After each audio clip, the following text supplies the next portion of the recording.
If you have your Bibles this morning, if you'll grab them, go to Mark chapter 4. Mark chapter 4, we'll pick up in verse 35 here in just a moment. But as the kiddos are filing out this morning, go to Kids Club. I have an opening question I want to ask you. By a show of hands this morning, how many of you have ever had something bad happen to you? Good, okay. I mean, not good, but I'm glad that you're listening and you're awake. How many of you have ever faced hardship of some sort, whether it was your fault or not?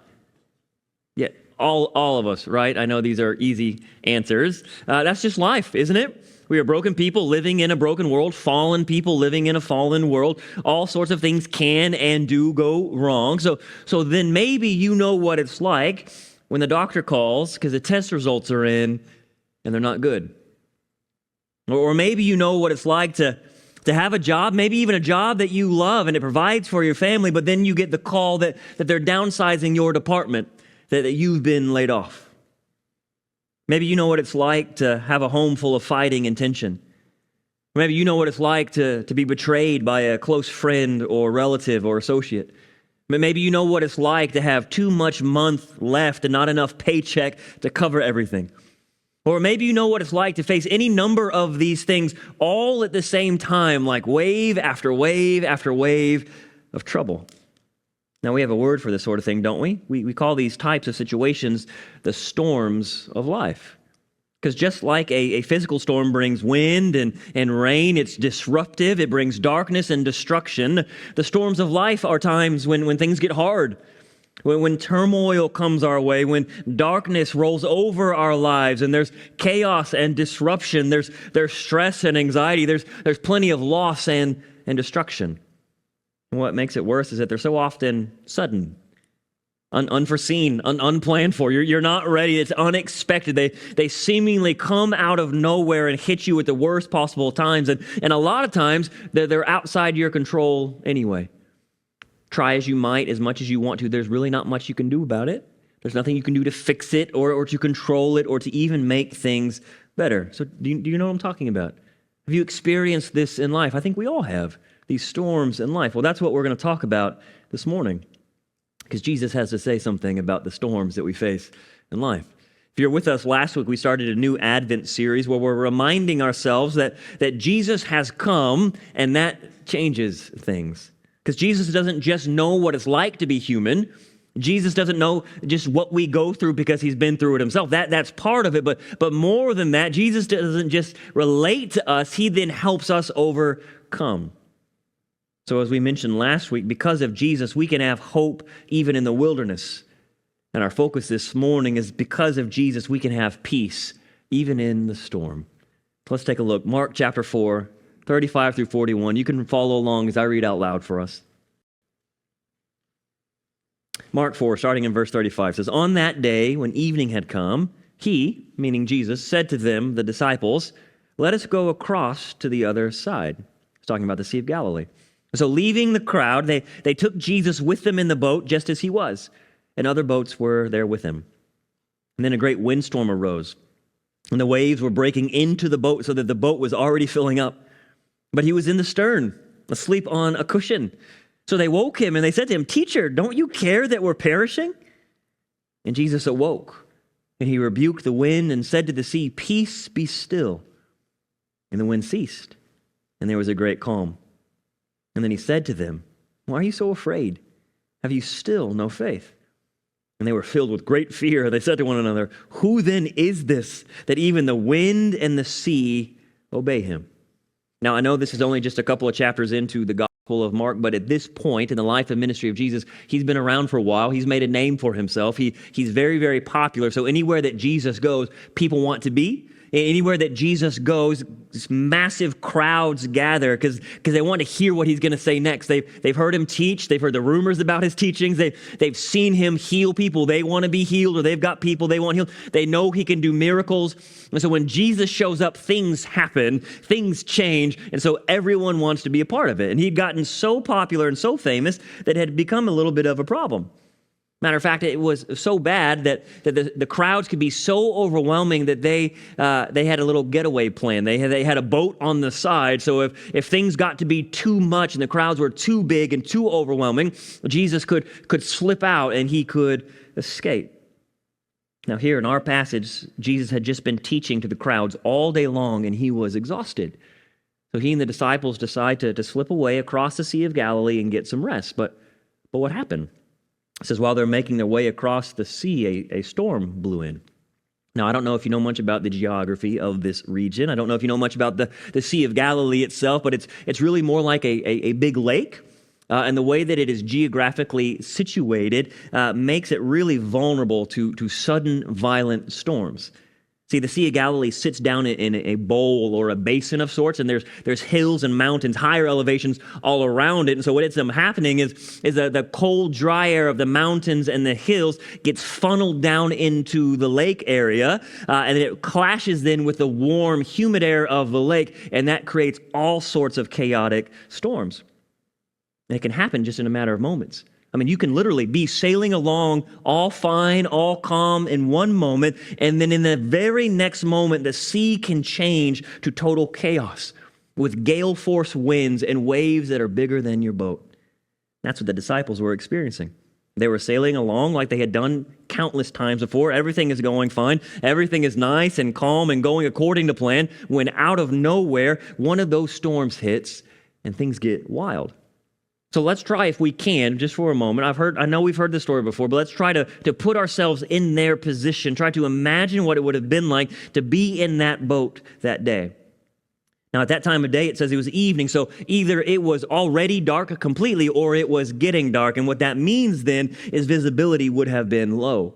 They would have been in the middle of the lake, and they're far enough from shore. They can't see shore anymore. All they see is water, and the wind starts to pick up with gusts up to 50 miles an hour, and it's ripping your sails, and it's rocking the boat, and it's stirring the sea into a frenzy. And more than just being a little bit choppy, the waves are getting aggressive, and they're getting bigger, and they're getting bigger, and they're slamming into the boat, and they're so big, they're bigger than the boat, and they're crashing over and into the boat itself. And even though we don't have a lot of detail here in Mark chapter 4, we can know that it was a really bad situation, because even veteran sailors and fishermen, like some of the disciples were, even they were terrified. So we have a scene where everyone is panicking, where they are fearing for their lives, where things are going from bad to worse, and they don't know what to do. And yet, where is Jesus during all this?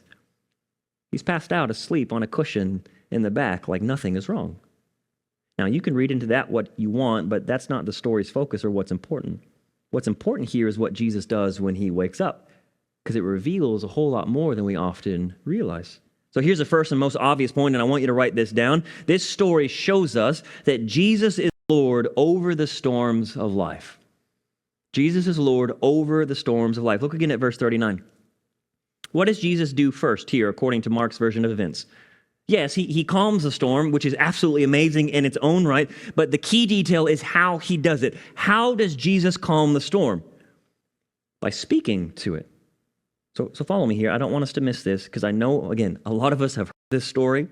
And the danger with already knowing a story is we can become so familiar with it that we gloss over the important details and we miss the point. We miss what's happening. So it's not just that Jesus made the storm stop. It's that all he had to do was tell it to stop, and it obeyed. Do we realize this morning how insane that is? How ridiculous that is? That sort of thing does not and cannot and should not happen, right? The very same guy who was just snoozing in the back of the boat is now standing up in the boat in the middle of the storm, and he's talking to the weather. Do we catch this? He's talking to the weather, and he's telling the wind and the waves, in my translation, to shut up and sit down, and they obey. This is weird. This should catch our attention. More than that, this should stop us dead in our tracks. This should bother us, because this sort of thing just doesn't happen. And Mark, as he's writing this gospel, he's like, I know.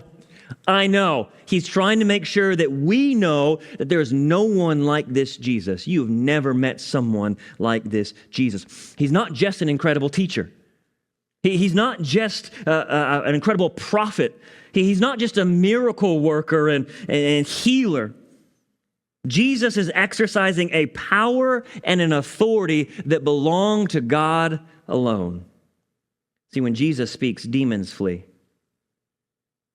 When Jesus speaks, bodies that were broken become healed.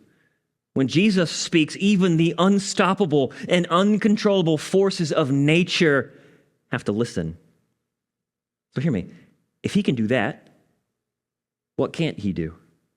If that's not too big for him, if that's not too scary for him, if that's not too much for him, what could you possibly face in your life that is? Do you think your health scare is too much for him? Do you think your troubled marriage is too much for him? Do you think your financial situation is too much for him? Do you think your problems at school or at work or with your family are too much for him? Listen, they're not. There's not a thing you can face, not a trouble you can encounter, not a storm that may come your way that Jesus doesn't have the power and the authority to silence and calm. He is Lord over the storms of life. That's the first thing that we get to see and that we need to know. But there's a second thing that Jesus then brings to our attention. Look again at verse 40. Jesus turns to the disciples after calming the storm. He says, "Why are you so afraid? Have you still no faith?" So do you see what Jesus is doing here? He's helping them identify the real problem. The real problem. Now, don't get me wrong. The storm was definitely a problem. It was a very real, very present, immediate, life-threatening problem, but Jesus is showing them and us it wasn't the real problem, the deeper problem. No, the real problem wasn't the storm raging all around them. The real problem was the storm raging within them. What was it? It was their fear. Because it's not just that they were afraid of dying. That makes sense. That is understandable given the situation. It's that their fear had so gripped their hearts and consumed their minds that they take it out on Jesus. What do they say? Verse 38. They find him sleeping, and they don't wake him up to ask for help. They wake him up to ask him, "Don't you even care? Don't you even care about us? Don't you even care that we're dying?" So let's think about this. These are the men that had been called and chosen by Jesus, handpicked. These are the men that had followed him and spent countless hours and days with him. These are the men who had listened to him preach and teach with authority about the kingdom of God. These are the men that had seen him work wonders and do miracles and heal people. These are the men who had witnessed him cast out demons and then heard those same demons declare that this is the Son of God. And yet now, after all of that, they're critics. Now, all of a sudden, they doubt him and they question his character. Do you not care about us? Are you kidding me? But that's what fear does. That's what fear does to us. Fear gives us amnesia. Fear shrinks our perspective. Fear warps our hearts and our minds. It makes us think that only what's happening right here and right now is what's real and what matters and what counts. Fear makes us forget how good and faithful the Lord has been to us. Fear makes us forget who God is and what he's like and what he's shown us time after time after time. Fear makes us question him. Fear makes us complain to him as if he's the problem, as if he has changed, as if he suddenly doesn't know what he's doing, as if he has fallen off his throne as the king of the universe, as if he no longer cares for us. That's what fear does to us. Have you been there? Have you felt that or heard that in your head going through your storms in life? That's what the disciples were experiencing. In a stormy moment of panic, they had forgotten everything they had seen. They had forgotten everything that they had heard, everything they had experienced with Jesus. Their fear had blinded them to that, and it had warped their hearts and led them to all the wrong conclusions. Do you not even care? But what does Jesus do? He doesn't just identify and call out their fear. He also reveals the antidote. That's why he doesn't just stop with the one question, "Why are you so afraid?" Because that's obvious. He knew why they were afraid. But he wants to remind them that it doesn't have to be that way. He wants to remind them that even though they are scared, and rightfully so, they don't have to stay stuck there. He wants to remind them that there is something even more powerful than their fear. And so that's why he asks the follow-up question, do you still have no what? Faith. So if you're still taking notes, write this down. Our faith puts fear in its place. Our faith puts fear in its place. See, the point here wasn't to act like the storm wasn't real or wasn't scary or wasn't dangerous. The point was to remember that even though the storm is real and scary and dangerous, they didn't have to face it alone, because there was someone else in that boat with them. There was someone else in the middle of the storm right there with them who could do what no one else can do, who could do what only God can do. So Jesus reminds them, fear leads to panic, but faith leads to peace. Fear leads to panic, but faith leads to peace. Now let me pause here and make something clear for us. The type of peace that we're talking about here isn't just circumstantial. It's not just that things were bad and now they've stopped being bad and things are good and we have peace. What I mean by this is that the disciples didn't find peace that day just because the storm stopped. The storm isn't the point of this story. I hope you know that. The storm is just the setting. The storm is just the backdrop so that the point becomes clear. See, the disciples had peace the day before the storm even showed up, because who was with them from the beginning? Jesus. In other words, Jesus isn't just Lord over the storms of life. Jesus is Lord in the storms of life. See, calming the storm that day didn't suddenly make Jesus Lord. Do we realize this? It's not like it was some sort of challenge to him that he had to overcome. It wasn't a battle or a trick or a game that he had to get it right and he had to win. And then if he did, then he earns the title of being Lord. No, Jesus was already Lord before the storm showed up. The storm just put it on display for the disciples to see. So hear me. What the disciples needed wasn't to get out of or away from the storm. That's what their fear told them. What the disciples really needed was to stay close to Jesus. Because storm or no storm, that's where true peace is, with him. Storm or no storm, that's where real strength is, with him. Storm or no storm, that's where life is, with him. And you and I today need to realize that. Otherwise, our faith will never amount to anything more than just hoping that Jesus fixes all our problems. But here's a hard truth that we have to come to terms with.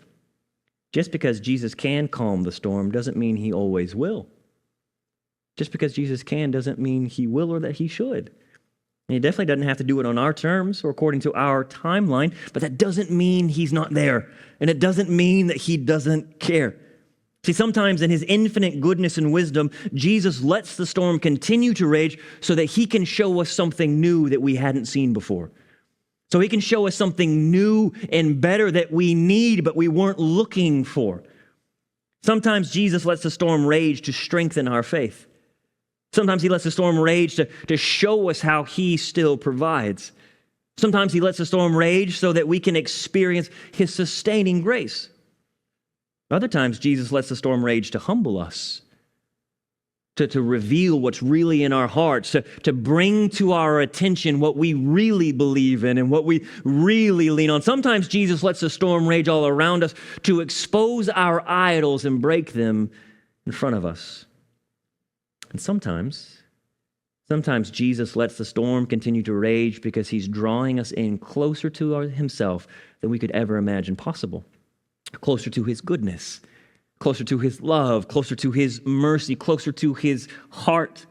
And what we'll discover is that even though the storm continues to rage all around us, we have greater joy and we have deeper peace and we have stronger faith than ever before.